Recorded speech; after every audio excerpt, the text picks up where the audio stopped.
Bonjour à toutes et à tous.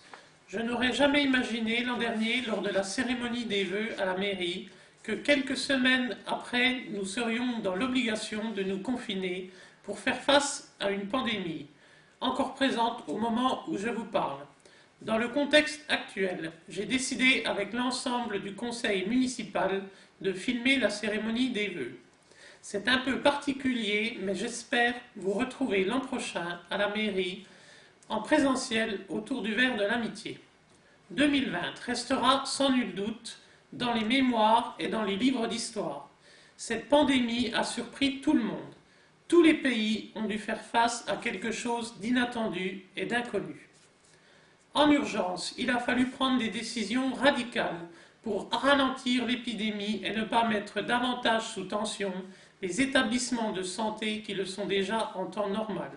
Je tiens à remercier vivement tous les personnels mobilisés pour accompagner les malades. Nos dirigeants, quant à eux, doivent prendre des décisions au jour le jour. Tout peut être contesté ou contestable, nous naviguons à vue. Nous ne connaissons pas le virus et nous n'étions pas prêts. Aujourd'hui, il en est de même avec la vaccination. La lenteur administrative de la France est bien visible.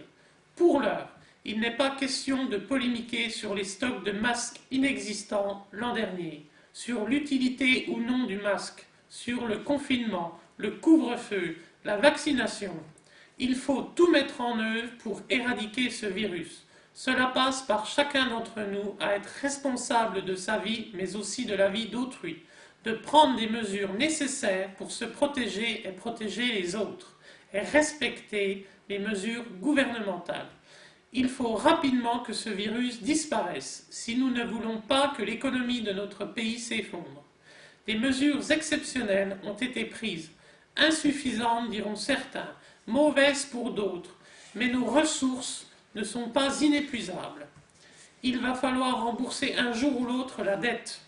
Essayons tous ensemble d'avoir un comportement exemplaire pour que tous ensemble nous nous relevions de cette crise. Cela passe par notre consommation au quotidien, la préférence nationale pour les achats que nous faisons, les achats dans les petits commerces locaux lorsque cela est possible. C'est ensemble que nous réussirons. Cette épidémie a révélé des comportements intolérables pendant le confinement, les violences faites aux femmes et aux enfants. Je souhaite qu'aujourd'hui, vous sensibilisez sur ce sujet et vous demandez, au cas où vous auriez connaissance de tels actes dans votre entourage, de prévenir les services de gendarmerie pour que cela s'arrête. De même, les actes d'incivilité progressent partout, même dans notre village. Je voudrais apporter mon soutien à Fabienne et Françoise ainsi qu'à leurs familles, puisqu'elles ont dû faire face à plusieurs actes d'incivilité, dont le dernier en date, l'incendie volontaire d'une partie de leur décoration de Noël sur leur terrain. Je remercie au passage les habitants du village et des villages voisins qui se sont mobilisés de différentes façons pour reconstruire les décorations détruites. Les services de gendarmerie mettent tout en œuvre pour faire cesser ces actes de vandalisme. Nos forces de l'ordre et nos armées ont encore été largement sollicitées cette année 2020. Je tiens, au nom de l'ensemble du conseil municipal, à les remercier pour leur travail au quotidien, qui, nous le savons tous, n'est pas facile. Les moyens dont ils disposent sont limités. Je voudrais également rendre hommage à nos militaires morts pour la France au Mali. Leur présence dans ces pays est essentielle pour mener les combats contre les groupes terroristes qui nous menacent. Cette menace est quasi quotidienne. Les services de renseignement déjouent régulièrement des attentats sur notre sol. Parfois, les terroristes frappent où on ne les attend pas. Je voudrais également rendre un hommage particulier à Samuel Paty, qui a été assassiné pour avoir fait un cours sur la liberté d'expression, ce droit si cher à notre pays. Il est de notre devoir de défendre la laïcité et la liberté d'expression au quotidien. J'en arrive à l'action du conseil municipal élu depuis mars 2020. Je vous remercie vivement pour la confiance que vous nous avez témoignée pour la 3e fois, ainsi qu'à mon équipe. Les contraintes liées au Covid-19 ont bousculé les habitudes et le quotidien de chacun, mais aussi celles de la voie démocratique.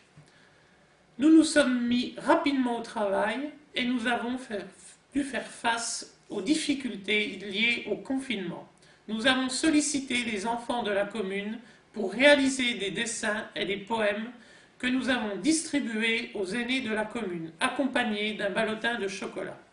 Je remercie tous les enfants de la commune. Cela a permis de montrer aux aînés que nous pensions à eux et de leur offrir un petit réconfort avec l'éloignement de leurs enfants lors du confinement. L'ouverture du camping a été quelque peu compliquée. Un protocole sanitaire strict a été mis en place. Les mesures d'hygiène plus drastiques ont été instaurées afin de protéger nos vacanciers. La cérémonie du 11 novembre n'a pas pu se dérouler normalement. Le traditionnel goûter des aînés a été annulé. Nous avons décidé d'aider les petits commerces locaux et les restaurants.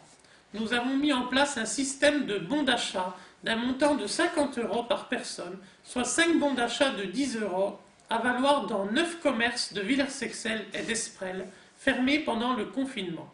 Ces bons sont valables jusqu'au 31 mai 2021. Au niveau des travaux dans la commune, nous avons décidé d'attendre les plans de relance de l'économie initiés par l'État, la région Bourgogne-Franche-Comté et le département de la Haute-Saône. Cela va nous permettre de bénéficier de soutien financier plus important en 2021. La forêt, où nous attendons jeudi prochain la venue de notre député Christophe Lejeune pour nous exposer les mesures gouvernementales pour soutenir la reforestation. Nous allons également solliciter le soutien de l'État, du département et de la région dans les projets communaux au niveau de la voirie, du petit patrimoine, du camping. Les subventions départementales sont majorées de 50%. Nous ne manquerons pas de vous communiquer les projets qui vont être mis en œuvre en 2021. Nous souhaitons la bienvenue à Aurélie Zini et ses enfants, au 12 rue des Vosges, à Marion Chambrette et Kevin Tepnac, aux 3 rue de l'Enfer. 2 nouvelles familles vont bientôt arriver dans notre village. La famille Santoro d'Amenan, au 9 rue des Vosges, chez Marguerite Descartes, Madame Bardèche et son fils, au 1 rue de Marat, chez Raphaël Callier et Yamina Sabag. Nous déplorons le décès de Willy Vasset et de sa sœur Marguerite Descartes.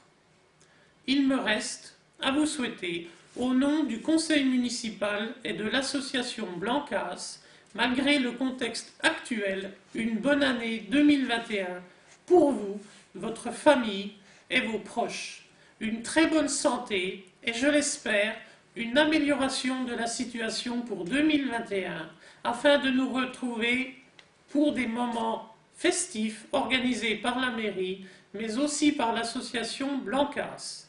Prenez soin de vous et de vos proches. Merci.